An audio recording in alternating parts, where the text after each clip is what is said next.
Herzlich willkommen zu unseren Videotutorials zu Blend Engineer.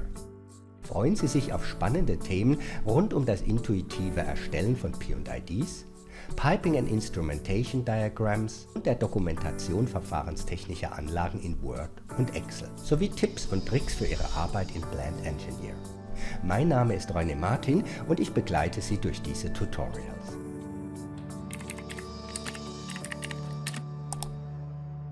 Wenn Sie in Visio eine Zeichnung erstellen, ziehen Sie Objekte, also Shapes, auf das Zeichenblatt. Blend Engineer stellt Ihnen sehr viele Shapes zur Verfügung, die Sie hinter der Registerkarte Blend Engineer hinter dem Symbol Shapes finden. Mit einem Klick auf das Symbol öffnet sich der Aufgabenbereich mit den Schablonen. Mit einem weiteren Klick auf die entsprechenden Schablonen werden am unteren Ende die Shapes angezeigt, die Sie mit gedrückter Maustaste auf das Zeichenblatt ziehen können.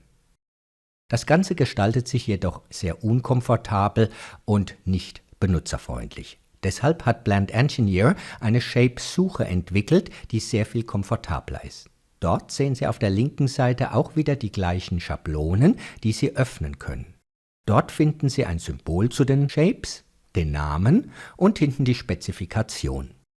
Das Vorgehen ist das gleiche, Sie ziehen mit gedrückter Maustaste das Shape auf das Zeichenblatt.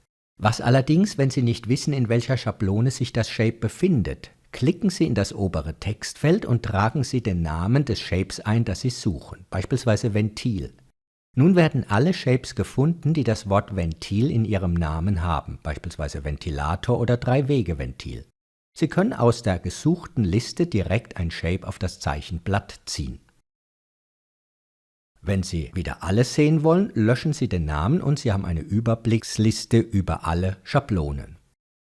Wenn Sie nun mehrere Shapes regelmäßig brauchen, dann können Sie eines der Shapes auswählen und mit einem Doppelklick bestätigen. Dann landet dieses Shape in den Quick Shapes, das heißt in Ihrer Favoritenliste. Dort werden all die Shapes aufgelistet, die Sie sich als Favoriten speichern wollen. Mit einem Doppelklick auf das entsprechende Shape wird es in die Quick Shapes hineingezogen, oder Sie können auch über die Suche einen Begriff eintragen und wenn Sie das entsprechende Shape dann gefunden haben, können Sie auch dieses Shape mit einem Doppelklick zu den Quick Shapes hinzufügen. Das ist also Ihre eigene benutzerdefinierte Liste von Shapes, die Sie regelmäßig benötigen. Wir empfehlen Ihnen, diese Quick-Shape-Liste anzupassen und natürlich können Sie über die rechte Maustaste auch Shapes aus Ihrer Quick-Shapes-Liste wieder entfernen.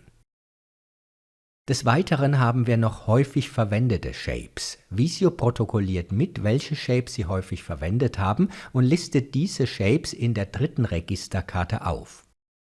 Sollten Sie einmal nicht fündig werden, können Sie auch einen Blick dort hineinwerfen, wo sich vielleicht das Shape befindet, das Sie zuletzt oder vor einer langen Zeit irgendwann einmal verwendet haben.